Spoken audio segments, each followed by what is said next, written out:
Neuromarketing: Understanding the Buy Buttons in Your Customer's Brain by Patrick Renvoise.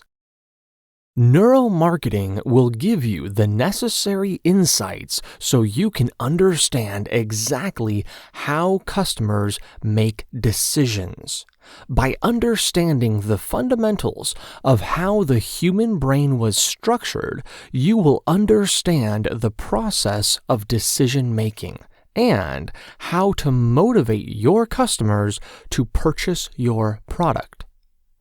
Understand the brain to increase your sales.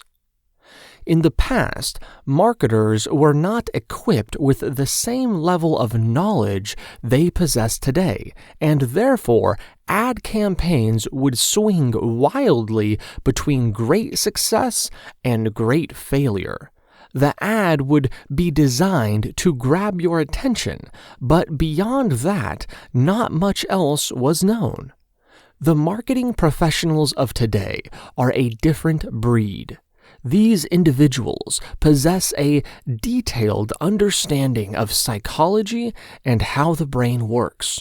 You, the marketing professional, must know what types of stimuli people react to and why. You will make the marketing professionals from the 1950s look like amateurs.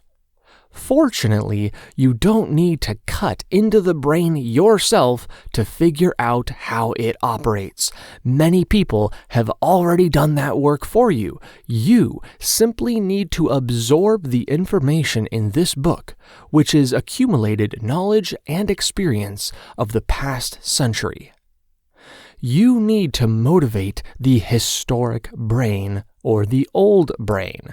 How often do you really think about your purchasing decisions?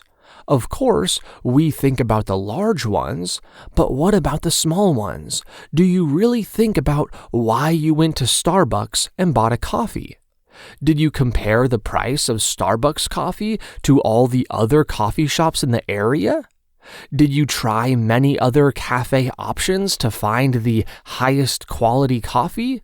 Or did you just do it? Whether you thought about it or did not think about it, you are using the old part of your brain, the historic part. The old part of our brain is what dictates decision-making. So that decision you made to go buy a coffee was made with the old brain. The old brain will take input from the middle brain and the new brain and then make a decision. Each development stage of your brain handles a different task. The old brain handles impulses. That is what will trigger you to do something or not to do something. The middle brain will handle and process emotions. It will create desire or disdain, which will then add a layer of influence on top of the old brain. Your new brain handles rational, logical thought. However, it must filter through the middle brain and old brain before an action can be taken. The quickest way to a sale is the old brain. Therefore, as a marketing professional, you must understand the old brain. What can you do in order to influence the old brain? Well, first, let's talk about what we cannot do. Talk. We cannot influence the old brain through language because the old brain was developed before language was. Therefore, language is not an effective influencing medium. Here is what you must know about the old brain. It is extremely narcissistic. The old brain only cares about looking out for numero uno. It's about survival. A good marketing professional will understand that in order to effectively push inventory, he must be able to communicate how the product or service will directly help the customer. Something else you should know about the old brain is that it is lazy. The old brain thinks in very simple terms. Imagine a caveman with a simple primitive mind. The caveman knows what it wants and knows the first step it needs to take. The caveman does not think up comprehensive plans with backups in case of failure. He thinks of step 1 and the desired result. That is how your old brain works. It knows what it wants and will point you in the right direction. It will figure out the rest later. A marketing professional will use the old brain flaw to their advantage. Sell the end result of your product and make it big. Also, give the customer a clear first step of action. You must inspire the old brain.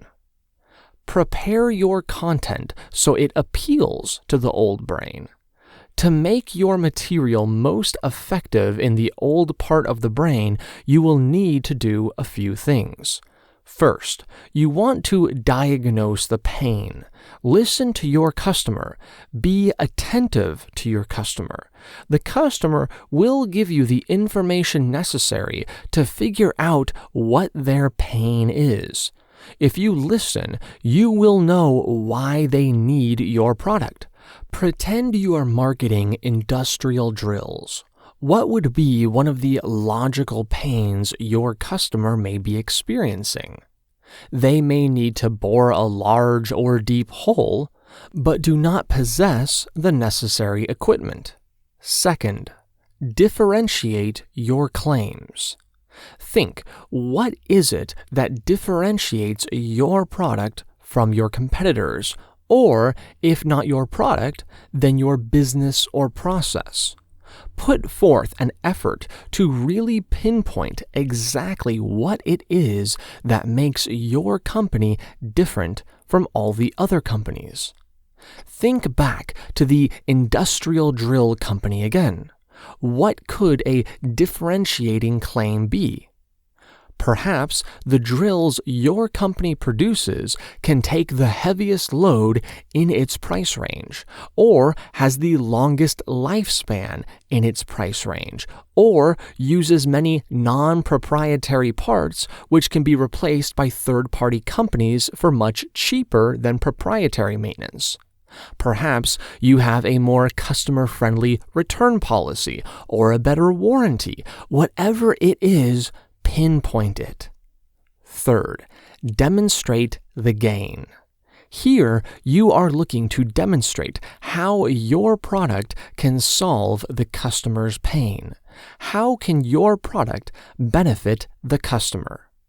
Be specific and provide easy-to-understand, verifiable reasons why your product is a better option for the customer. You can show a video demonstration of the product or a prototype. You can share research and market data, or you can also share customer testimonials or success stories. An example of a customer success story you could tell for an industrial drill would be about how the city of San Diego purchased your drills and were able to complete their water pump project a month ahead of schedule due to the lightning speed of your drills. Once you have successfully completed these 3 steps, you may move on. Quote, "Your selling probability equals pain times claim times gain times old brain to the 3rd power." End quote. Deliver your advertising in a way which the old brain is attracted towards. Once you've finished the 3 previous steps, it is now time to decide how to properly structure your message in a practical manner. How do you do that? Use these building blocks to help you construct a great message. Think of the big pictures which will help customers visualize how your product can solve their problems. One effective way to demonstrate this is to illustrate the contrast of how life was before your product or service and how life is after adopting your product or service. Pretend you are selling mattresses. On one side of your ad, you can show the before, a tired man full with pain all over his body getting out of bed. On the other side, you show the same man in his new bed, waking up pain-free with energy and a smile. Infomercials are common places to do this. Another building block is proofs of gain. This illustrates the proof to the claim that your customer will benefit from your product. Statistics are a fantastic and reliable way to demonstrate proof of gain. Here are two examples. 98% of our clients recommend our mattress. Or, you have a risk-free 90-day trial, but over 99% of our customers choose to keep their mattress because it works. Next, you want to add impact boosters to fine-tune your message. These are small details based upon the three primary types of learning styles: visual, auditory, and kinesthetic. All three types are important. Therefore, it is important to create a marketing campaign which appeals to all three types. Let's look back at a mattress campaign. In addition to showing pictures or video of a before and after, you can also have auditory elements. Depressed music and a depressed-sounding man before, followed by upbeat music with a happy man before. For kinesthetic, you would want your customer to physically touch and lay on the bed. Of course, if they are not present, kinesthetic is more difficult, but you would use visual and auditory images to try to communicate a feeling and hope the customer can imagine that feeling. The old brain is important, no matter what you are marketing. Marketing and advertising can take many forms, but one of the more traditional and still common forms is the presentation. This is a face-to-face situation where you talk about your product in effort to convince the potential client to purchase. In this type of structure, it is still vital that you concentrate on the old brain. The key is to first grab the customer's attention. These are called grabbers, techniques and bits which are intended to secure the customer's attention. Here are some you can try. The mini drama. Here, you explain how the customer's average day will go, and you focus on the pain they would be experiencing for not having your product. Then, you want to show your product and explain how it can solve that problem. You then talk about how their average day will be after the purchase of your product, highlighting the ease at the point where your product solves an issue. These grabbers are particularly memorable. Let us pretend we are selling a new small cell phone case, which renders the phone nearly unbreakable. The mini drama would be obvious: a person going about their day perfectly happy with their loved ones or getting lots of work done, and then, bam! They drop their phone and the glass shatters. But not if they have your new cell phone case on. You can drop it from a height of 10 feet, drop it into water, nothing will happen, it's waterproof, and throw it against a wall with all your might. It will not break. So there is no need to worry when you drop your phone, and you can continue going about your happy day with your partner, family, or being productive at work. Another common grabber is the rhetorical question. You can ask the audience a question to get them thinking and engaged in your presentation. You can also ask hypothetical questions, questions which illustrate the contrast between their current situation and how much better their situation will be once they have purchased your product or service. The old brain has a difficult time not answering questions like these. It is also useful to use props in your presentation. There have been many studies done which show that an audience will be more engaged in a presentation which uses props to help demonstrate a point. It gives the old brain stimulation and also helps the brain learn visually as well as auditorily. By using grabbers, you can successfully attain an audience's attention, and props will help your audience stay tuned in. Overcome objections like a professional in order to close the deal. Have you ever stopped and hesitated before signing the contract for a big purchase, perhaps for a car or house? If you have, don't worry. Most people are in your boat. It is natural for us to hesitate before pulling the trigger on a large decision. With this information, when you are selling a product and the customer starts having doubts, do not get frustrated, get happy. This means the customer is very serious about considering your product right now. If they do not show some form of hesitation, more likely than not, they are not that interested in buying your product today. Of course, you must handle that doubt, or else the doubt will probably win. You need to know the techniques and strategies to overcome this last-minute doubt. First, you must decide if the objection is valid or if the customer is just complaining. If your presentation was missing important pieces or was confusing at certain points, this may lead to valid objections. In order to clear up those concerns, follow these 4 steps. Number 1. Rephrase the objection. This will ensure you fully understand the customer's concern and the customer is aware that you fully understand his concern. Number 2. Step into the objection. Physically lean in or take a small step towards the customer. Show the customer you are not afraid and a little objection is not going to scare you off. Do not do this in an intimidating manner, but a highly confident one.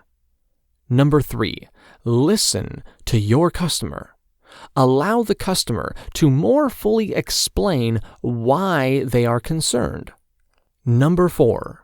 Prove your point. This is where you address their point and explain to them why they need not have that concern. Other times, the objection is not about a misunderstanding or lack of information. Sometimes, the customer simply thinks the price is too high. In order to overcome these types of objections, we need to add in 2 additional steps on top of the previous 4. Step 5. Express your own opinion. If your customer makes a type of objection that is difficult to disprove with an empirical standpoint, then voice your alternative opinion on that subject. Plus, sometimes even when you can prove something, like how your prices are actually some of the lowest in the industry, customers can still simply feel it is too high. They are thinking emotionally, so you must also fight back from an emotional standpoint by voicing your own opinion. Step 6. Highlight a positive side of the objection. Your goal here is to connect with the customer's old brain. Tell them a story, or demo the product, or show customer reviews which counter the customer's concern. For example, you can show a customer testimonial of an individual who was also concerned about the price, but then he ended up being extremely happy after the sale because of how much the product has benefited his life. Quote, "Your body language does speak louder than your words." End quote. You must be credible for people to trust you. If you bumped into a random person on the street, would you immediately trust them?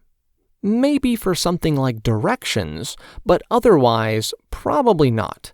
They need to give you a reason to trust them. As a salesperson, you must give the customer that reason to trust you. This is where credibility comes into play. If you have credibility, your customers will trust you and buy from you. Credibility is difficult to fake, and most people can sense disingenuousness. Fortunately, even if you do not have a large amount of external credibility, there are some things you can do to become more credible in the eyes of your customer.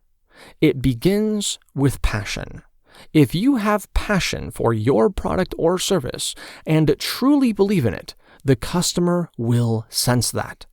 If you present yourself in a professional manner and connect with the customer, your customer will believe you have solid integrity. You also need to understand that opposites do not attract. If you want to sell your product, you must become more similar to your customer. The customer is far more likely to connect with someone and trust someone who has a similar personality type to them. If you have the ability to study the customer beforehand, do so, and try to adapt your presentation to suit their personality type. For example, does the person appear to be more conservative and concerned with protecting current profitability above all else? Or does the customer appear fully focused on growing the company at a rapid rate? How you present your product should adjust accordingly. Then, focus on your expressiveness. This is everything other than the actual words which come out of your mouth. How is your body language? How is your vocal tonality, your energy? People naturally trust those who have confident vocal tonality and body language. You want to demonstrate your creativity by being able to adapt your material on the fly. Different businesses in different areas with different management all have different needs. Each business will have their own needs and priorities. If you are comfortable slightly modifying your product on the fly to accommodate their needs, that will greatly increase your ability to close sales on the spot. Lastly, show that you are fearless. Customers trust the confident salespeople. Be enthusiastic and do not be afraid to interact with the audience and answer questions. Create a memorable message by using vivid language and stories. Think of your marketing like ice cream. The guts of it is your actual product, or ice cream. But if you really want to lure people over, you need to have all the toppings. People want the chocolate syrup and nuts and sprinkles. But how do you do that in your marketing? By appealing to the old brain. You do this through adjusting the language in your marketing. For example, even though it is often unnecessary, you want to use the word you as much as possible. When people feel you are speaking to them directly, they connect more with the marketing. Another way to add on the metaphorical sprinkles is to use sharp contrasts. This is the before and after photos illustrating a massive difference. It does not get much easier for the old brain to understand than that. You can show your similar contrasts by illustrating the differences between you and your competitors, or how the customer's business is now versus how the customer's business will be in the future after time spent with your product or service. When the concept is easy to understand, short and simple, it is the most effective. Remember, the old brain is all about survival. It does not like long, rambling statements. It wants something which it can instantly understand and recognize and make a decision on. You want to elicit emotion, as that will create a direct link to the old brain. Plus, the more emotion an individual feels during the experience of a marketing package, the more he will remember it. Think back to a time when you were particularly happy, perhaps a proposal, or anniversary, a wedding, or birthday. Can you think of many details? Does it feel like it just happened yesterday? The more emotional an experience was, the more details you will be able to vividly remember. So, if you can bring your customer to experience emotions during your marketing material, he will remember your material for a longer period of time. Stories are also a great way to influence the old brain. The old brain cannot tell the difference between reality and a well-crafted story. A proper story is one which will stimulate the various senses. It will allow the customer to hear the sounds of the machine, which is your product, and feel the heat created by the machine. And remember to bring them personally into the story. Why does the story matter, and how does it affect them personally? Lastly, your story should end with a bang, a big moment or good laugh, something memorable. You always want to end on a high note. Quote, "Telling does not equal selling." End quote. This concludes Neuromarketing, Understanding the Buy Buttons in Your Customer's Brain by Patrick Renvoise.